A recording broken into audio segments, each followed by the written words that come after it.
Selamat siang, perkenalkan nama saya Sony Denny Untu, Sarjana Sains, Magister Sains, salah satu dosen tetap di program studi Biologi, Fakultas Matematika dan Ilmu Pengetahuan Alam, Universitas Kristen Indonesia Tomohon. Nomor induk dosen nasional saya 09 06 09 7101. Selaku dosen tetap, salah satu dosen tetap di program studi Biologi Fakultas MIPA UKIT ini, saya mengampu salah satu mata kuliah, yaitu mata kuliah Biodiversitas dan Konservasi. Mata kuliah ini berbobot 3 SKS yang diberikan bagi mahasiswa program studi biologi yang duduk di semester 4. Adapun deskripsi singkat dari mata kuliah ini, menjelaskan tentang keanekaragaman hayati dan secara khusus keunggulan atau keunikan dari biodiversitas yang ada di Indonesia, serta usaha-usaha konservasi yang dilakukan untuk menjaga kelestarian dari keanekaragaman hayati yang ada. Adapun capaian pembelajaran mata kuliah ini, itu antara lain yang pertama, mahasiswa diharapkan akan mampu menjelaskan apa itu biodiversitas dan konservasi,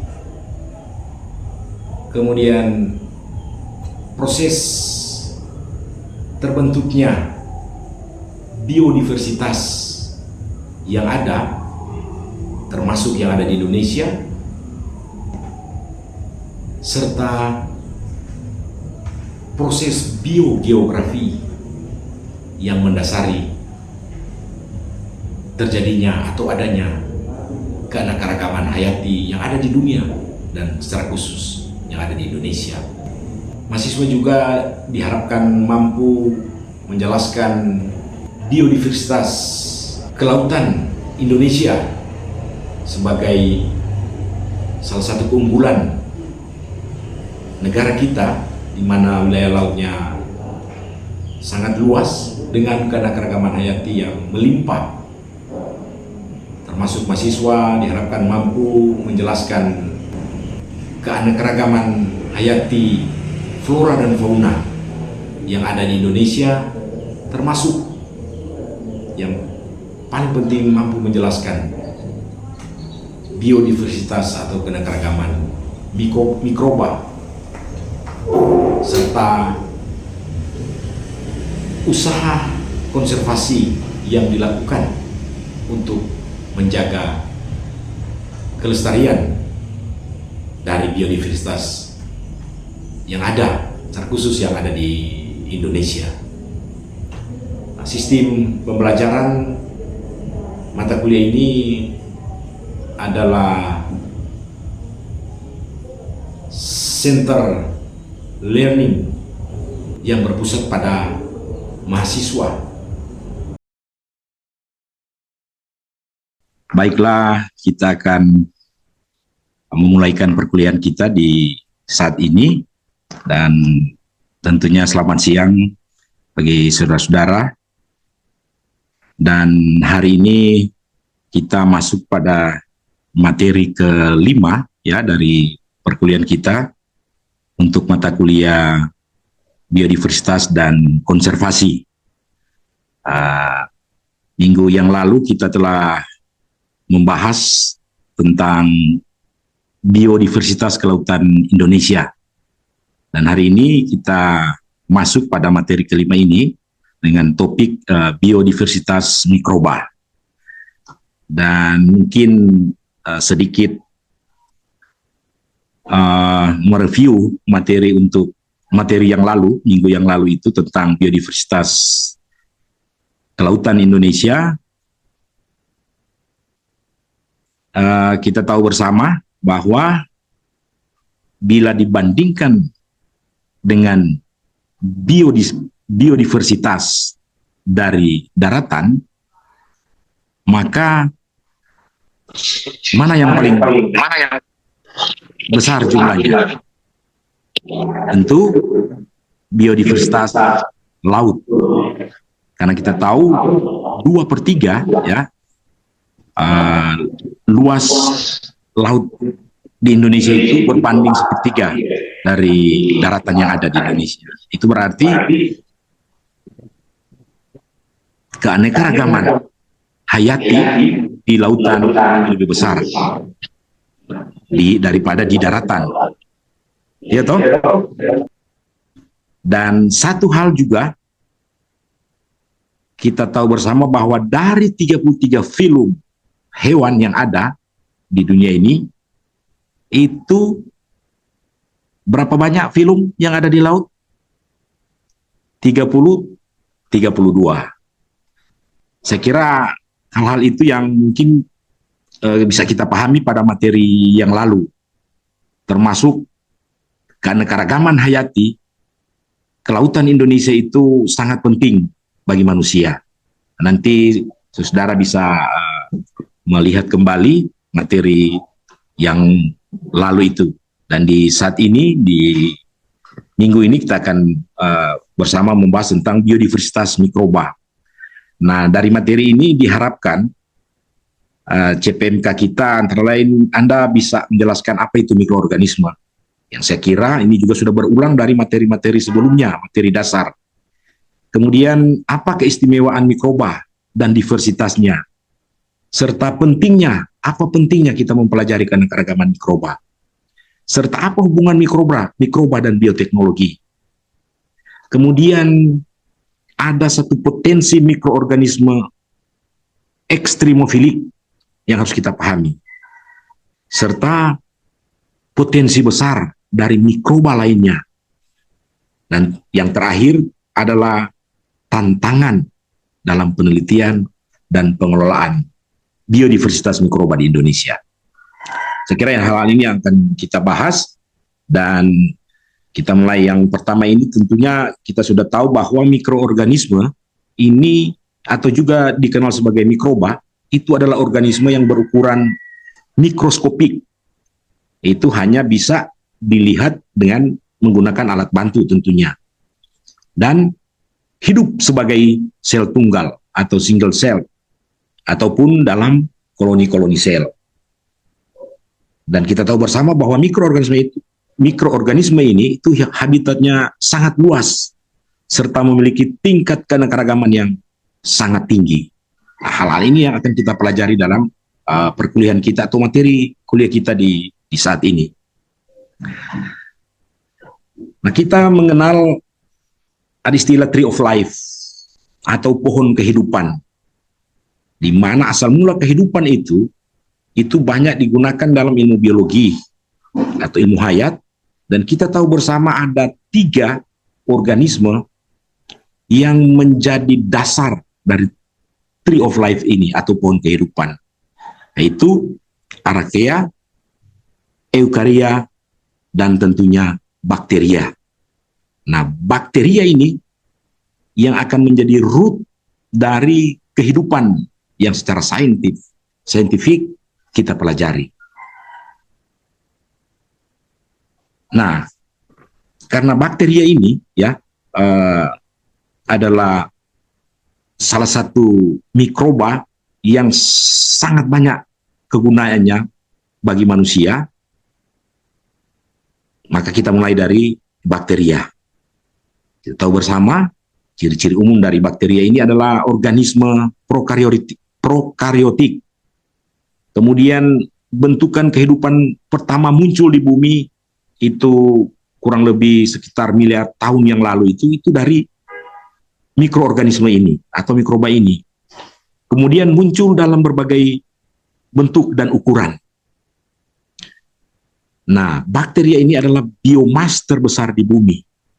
Total bakteri di bumi itu diperkirakan mencapai 5 kali 10 pangkat 30 habitatnya hidup luas di seluruh permukaan bumi. Dan peranan bakteri dalam teknologi dan industri ini yang menjadi sangat penting,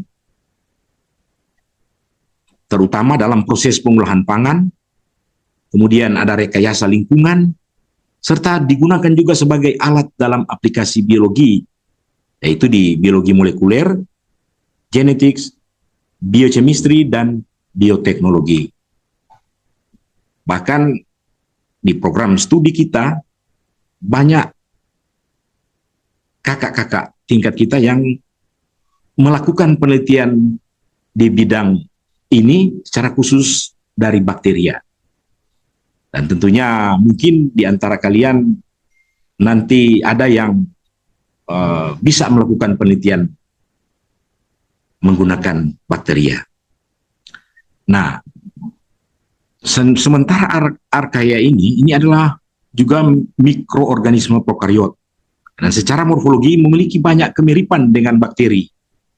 Tetapi Archaea ini memiliki gen dan metabolic pathway yang mirip dengan ekariot. Habitatnya luas serta mempresentasikan 20% sel mikroba di laut. Banyak spesies Archaea ini yang berhabitasi di lingkungan yang ekstrim. Merupakan kelompok eukariotik yang heterotrop.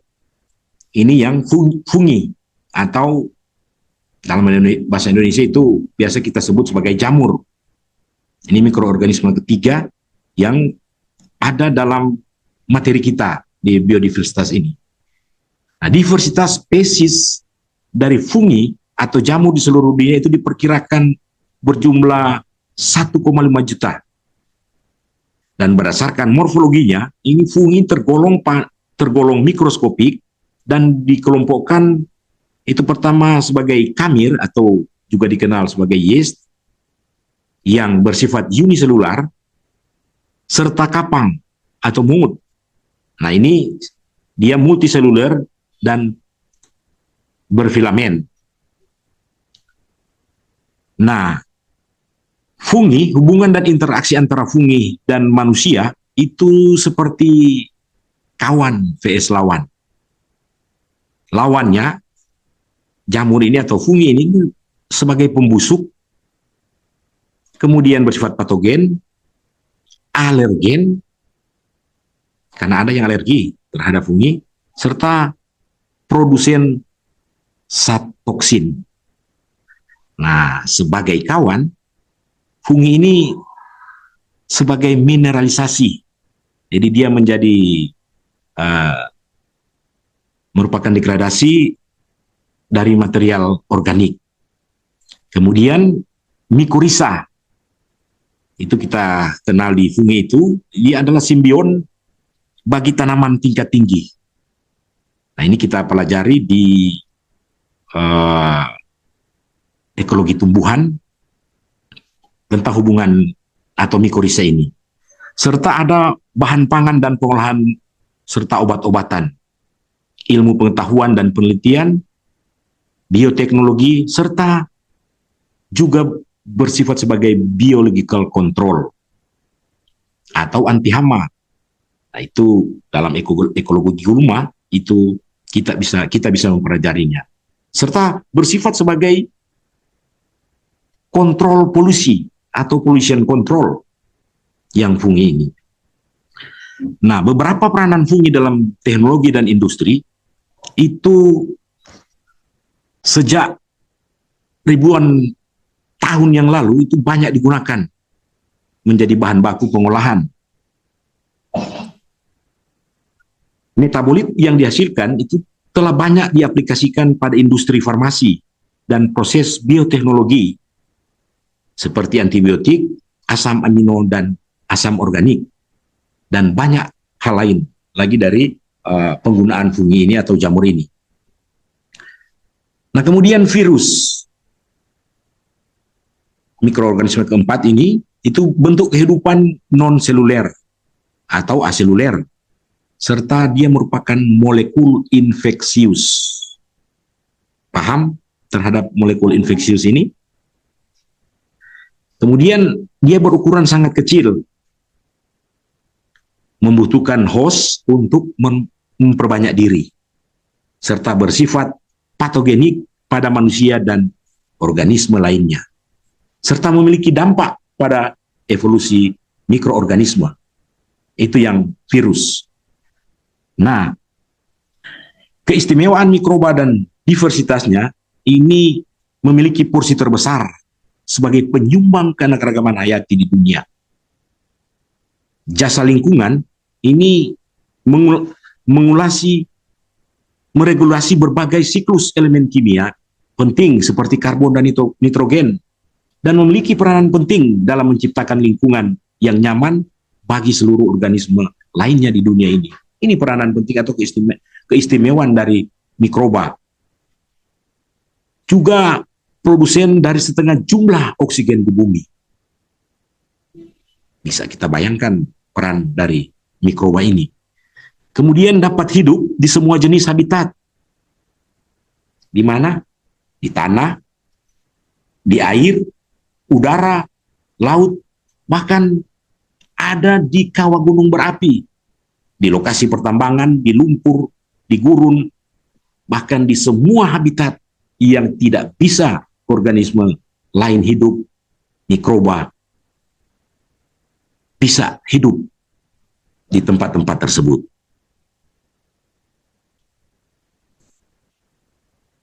Lanjut. Nah, mengapa keanekaragaman mikroba diperlukan?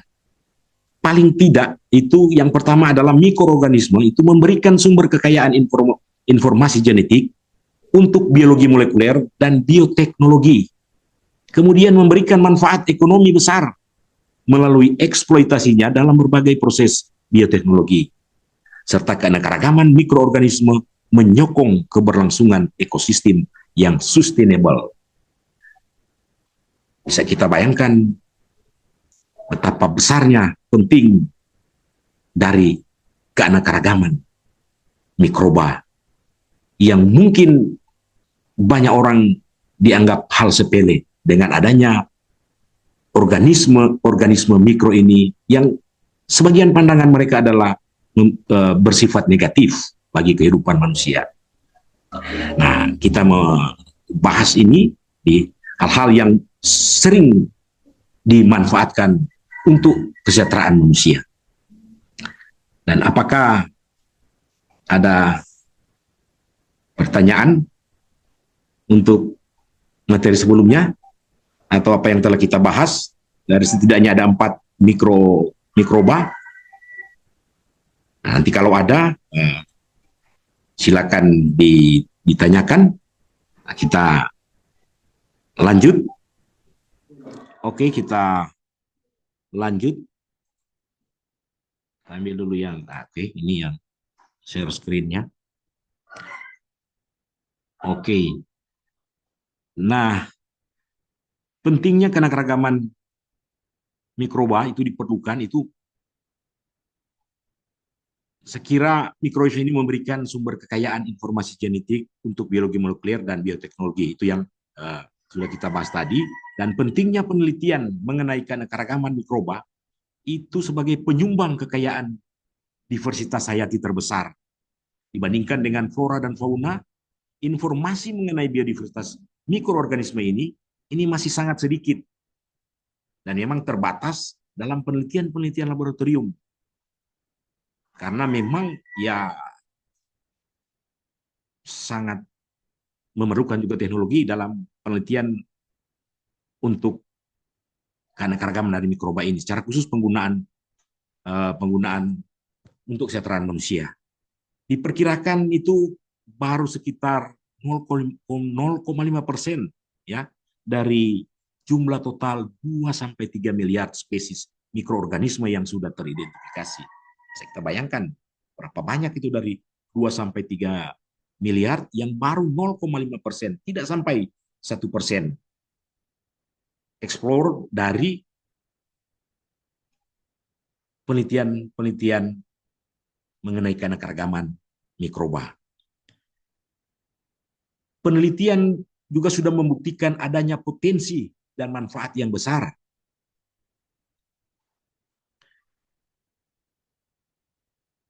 Hampir seluruh proses bioteknologi modern ini sekarang ini memerlukan mikroba. Contoh pemanfaatannya, biocontrol agents atau BCAs, beberapa bakteri dan fungi itu berfungsi sebagai biocontrol agents yang meredam pertumbuhan fitopatogen sebagai produksi antibiotik. Kemudian juga sebagai side hoppers dan melalui mekanisme kompetisi nice atau tempat hidup. Contoh, Bacillus thuringiensis dan Punibacillus popilae. Kemudian dari fungi ini ada Lecanicilium subspesies dan Metarhizium subspesies. Sementara mikroba dalam berbagai industri itu dalam biopolimers. Mikroba dapat mensintesis polimer seperti polisakarida yang dapat digunakan menjadi bioplastik atau digunakan dalam aplikasi medis seperti jaringan engineering atau drug delivery. Itu penggunaan dalam bidang industri. Kemudian enzim, mikroba dan fungi dapat memproduksi enzim-enzim yang berguna di berbagai macam industri. Misalnya protease sebagai bahan aditif dalam pembuatan deterjen.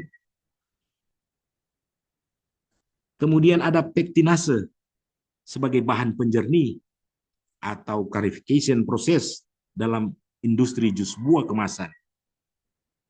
Ini menggunakan enzim dari mikroba.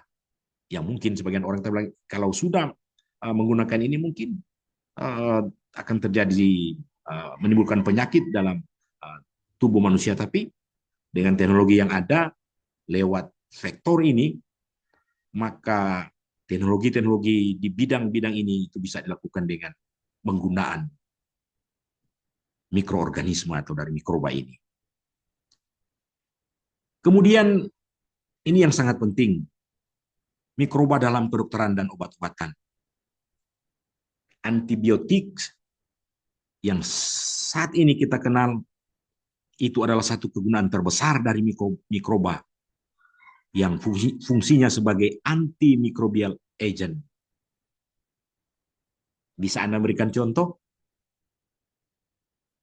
Misalnya penisilin, ya, streptomycin, gentamicin dan lain-lain.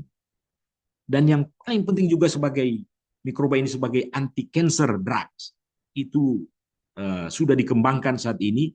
Beberapa bakteri dan fungi telah diketahui memproduksi metabolit yang bersifat anti-cancer. Contohnya adalah doxorubicin yang diproduksi dari bakteri Streptomyces paucereus. Bayangkan dari mikroorganisme, organisme yang kita tidak bisa lihat secara kasat mata, ternyata perannya sangat penting. Kemudian juga dalam rekayasa lingkungan, itu di bidang biofuels. Mikroba dapat digunakan untuk mengkonversi bahan-bahan starsi atau selulosik menjadi alkohol atau bioetanol yang digunakan sebagai sumber energi alternatif. Kemudian sebagai bioremediasi, proses pengolahan kontaminan dari media, contoh air, tanah, dan sebagainya, dengan bantuan pertumbuhan mikroorganisme yang dapat mendegradasi polutan target. Contoh yang bisa Anda berikan dari mikroba itu adalah satu spesies Alcaniforax borcumensis yang dapat digunakan untuk bioremediasi oil spill atau itu sisa-sisa minyak. Nah, potensi mikroba ekstremofilik itu mikroba adalah mikroorganisme yang mampu hidup dalam kondisi yang ekstrim, seperti pada temperatur tinggi, kemudian temperatur rendah, dalam kadar ionik atau kondisi garam yang tinggi yang disebut halofilis, serta kadar asam tinggi atau juga dalam kondisi pH rendah yang bersifat asam atau acidofilis. Serta juga ada bakteri atau mikroba yang bisa hidup dalam kadar basa yang tinggi atau pH tinggi. Itu digolongkan dalam mikroba alkalofilis. Serta kondisi anaerobik, di mana oksigen sangat kurang, mikroba bisa ada di area seperti itu. Oke, dari materi tadi, mungkin ada yang mau bertanya sebelum kita mengakhiri pertemuan kita. Bril? Ada, Bril? Ada mau ya. bertanya tentang penggunaan bakteri M4. Oh, oke. Ya, baik. Jadi salah satu pemanfaatan atau kegunaan dari kita mempelajari diversitas mikroba ini itu yang memang sudah digunakan oleh para petani kita itu sekitar tahun 2000-an, penggunaan EM4 atau efektif mikroorganisme 4. Nah, mikroorganisme ini digunakan untuk membantu proses fermentasi dan penguraian bahan organik. Nah, ini digunakan sebagai pupuk dalam pertanian. Nah, ada beberapa bakteri atau mikroorganisme yang digunakan. Misalnya Lactobacillus, itu bakteri asam laktat yang berperan dalam fermentasi bahan organik dan menghasilkan asam laktat yang dapat menekan pertumbuhan mikroorganisme patogen di lahan pertanian.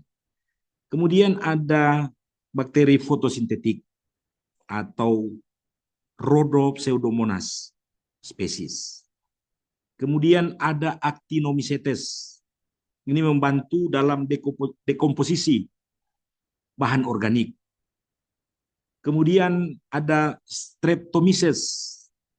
Ini bakteri yang juga berperan dalam dekomposisi bahan organik. Serta yang terakhir adalah yeast atau ragi. Nah, mikroorganisme inilah yang digunakan dalam bidang pertanian untuk menghasilkan produksi pertanian yang lebih, sehingga ini dapat mudah, proses pembuatannya itu sangat mudah. Dan di daerah kita penggunaan EM4 ini itu sudah banyak digunakan oleh para petani kita. Itu salah satu kegunaan dari mikroorganisme yang sebagian orang menganggap bahwa ini adalah organisme atau mikroorganisme yang merugikan manusia. Padahal salah satu contoh tadi yang ditanyakan oleh Bril itu digunakan untuk kesejahteraan manusia secara umum dan khususnya di bidang pertanian. Ya, saya kira demikian. Dan nanti kalau ada pertanyaan lagi, mengingat waktu, kita mungkin bisa berdiskusi setelah selesai materi ini. Nah, terima kasih saudara-saudara untuk peran serta Anda dalam perkuliahan kita di minggu ini. Sekali lagi terima kasih dan selamat siang menjelang sore. Terima kasih, Mer. Selamat sore. Oke, ya, terima kasih.